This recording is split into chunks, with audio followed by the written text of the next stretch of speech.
Radio खांची 90.4 FM हम सब का रेडियो। आज मैं 19वीं सदी के एक ऐसे आंदोलन के विषय में आपको बताऊंगा जिसे पुनरुत्थानवादी आंदोलन की संज्ञा दी गई है। यह है आर्य समाज। यह बीए सेमेस्टर 6 और एमए जिन्होंने स्पेशल पेपर में मॉडर्न इंडिया लिया है के लिए उपयोगी है। आर्य समाज के संस्थापक महर्षि दयानंद सरस्वती थे। महर्षि दयानंद सरस्वती का जन्म 1824 ईस्वी में काठियावाड़ के ब्राह्मण परिवार में हुआ था। उनका बचपन का नाम मूल शंकर था। वे अपने पिता से वेदांत की शिक्षा लिया करते थे क्योंकि उनके पिता वेदों के बहुत बड़े विद्वान थे। किंतु बाल्यकाल से ही मूल शंकर को मूर्ति पूजा के प्रति और पुरोहितों के कर्मकांड के प्रति आक्रोश था। 21 वर्ष की आयु में वे घर छोड़कर निकल गए। 15 वर्ष तक उन्होंने सन्यास का जीवन धारण किया। 1860 में वे मथुरा पहुँचे, जहाँ उनकी मुलाकात एक नेत्रहीन संत बिरजानंद से हुई, जिसे उन्होंने अपना गुरु मान लिया। उससे 8 वर्ष तक वे वेदांत की शिक्षा लेते रहे। 1868 ईस्वी में उन्होंने अपने विचारों का प्रचार प्रारंभ किया। इस क्रम में ही 1873 में वे कलकत्ता पहुँचे, जहाँ उनकी मुलाकात ब्रह्म समाज के प्रणेता केशव चंद्र सेन और ईश्वर चंद्र विद्यासागर से हुई। वहाँ एक सभा में उन्होंने अपने विचार प्रकट किए। यह घटना बहुत ही महत्वपूर्ण है क्योंकि इस भाषण के बाद केशव चंद्र सेन ने कहा, महर्षि, यदि आप अंग्रेजी में बोले होते तो सारा विश्व आपकी बात समझ लेता। तब महर्षि ने कहा, केशव जी, यदि आप हिंदी में बोलते तो कम से कम सारा भारत तो आपकी बात समझ लेता। केशव के ही परामर्श पर 1875 ईस्वी में बॉम्बे में उन्होंने आर्य समाज की स्थापना की और अपनी पुस्तक सत्यार्थ प्रकाश की प्रकाशन किया, जिसमें आर्य समाज के सिद्धांतों को व्याख्यात किया गया है। यह पुस्तक हिंदी में लिखी गई। महर्षि मानते थे कि भारत को एक करने के लिए हिंदी एक आवश्यक भाषा है। हिंदी के माध्यम से ही भारत एकजुट हो सकता है।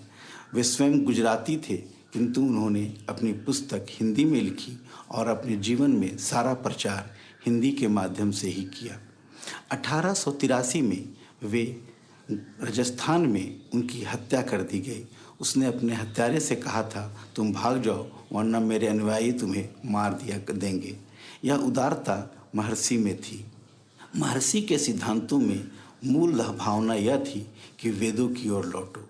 वे उस काल के एकमात्र महर्षि थे जिन्होंने अपने सिद्धांतों की प्रेरणा यूरोप के मानववाद, पश्चिमी ज्ञान विज्ञान से नहीं ली, बल्कि प्राचीन भारतीय गौरव से प्राप्त की।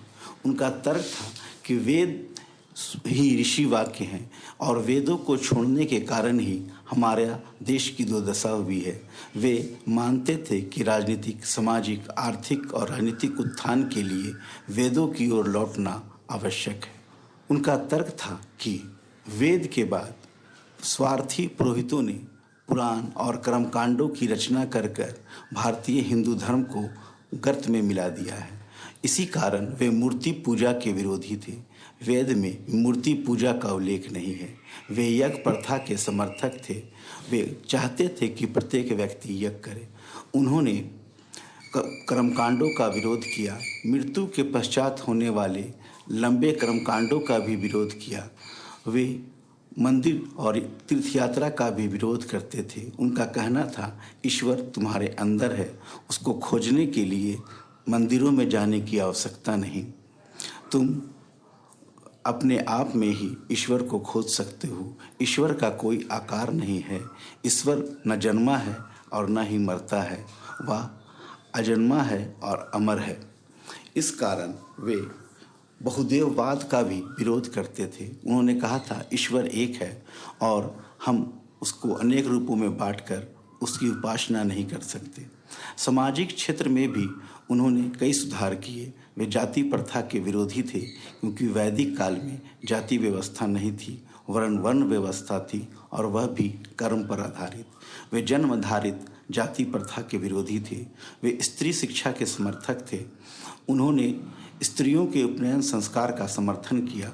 उन्होंने यह भी कहा कि पर्दा प्रथा गलत है, बहु विवाह गलत है, बाल विवाह गलत है, सती प्रथा का विरोध किया। विधवाओं के पुनर्विवाह का भी उन्होंने समर्थन किया। उनके आंदोलन का प्रभाव उत्तर भारत में व्यापक रूप से पड़ा।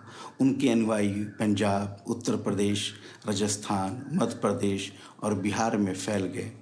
उनकी मृत्यु के बाद भी आर्य समाज का कार्य चलता रहा। आर्य समाज ने शिक्षा के क्षेत्र में अनेक काम किए।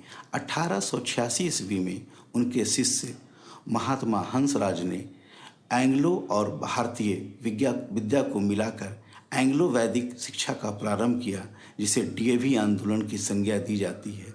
सारे देश में डीएवी ने स्कूल कॉलेज खोले और आज भी यह कार्य चल रहा है। इसी प्रकार परंपरागत भारतीय ज्ञान को देने के लिए 1902 ईस्वी में स्वामी श्रद्धानंद ने गुरुकुल कांगड़ी की स्थापना की। यह हरिद्वार के निकट है, जहाँ प्राचीन वैदिक ज्ञान और प्राचीन भारतीय विज्ञान आयुर्वेद की शिक्षा दी जाती है। महर्षि एक ऐसे संत थे जिन्हें क्रांतिकारी संत कहा जाता है। उन्होंने कहा था, सत्यार्थ प्रकाश में भी लिखा है कि सुराज से स्वराज कहीं अच्छा है। उन्होंने इस कथन को कहकर कि गुड गवर्नेंस से बेटर है सेल्फ गवर्नेंस, भारत में राष्ट्रवाद को जन्म दिया। किंतु उनकी भाषा इतनी परिष्कृत थी कि ब्रिटिश सरकार उनको गिरफ्तार नहीं कर सकी। वे अपने विचारों का प्रचार करते रहे। आर्य समाज के अनुयायियों ने भी राष्ट्रीय आंदोलन में महत्वपूर्ण योगदान दिया, जिनमें हंसराज, लाला लाजपत राय जैसे नाम प्रमुख हैं। ये सभी आर्य समाजी थे जिन्होंने भारत को एक ऊंचाई तक पहुंचाया। आर्य समाज आंदोलन 19वीं सदी का एकमात्र आंदोलन है जिसका प्रभाव आज भी समाज में देखा जा सकता है। धन्यवाद। इस संदर्भ में ग्रंथ सूची है आर.एल. शुक्ला का आधुनिक भारत, बी.एल. ग्रोवर का आधुनिक भारत, बिपिन चंद्रा की आधुनिक भारत, धनपति पांडे का भारतीय समाज का परिवर्तन, ए.आर. देसाई की पुस्तक भारतीय राष्ट्रीय आंदोलन का सामाजिक पृष्ठभूमि,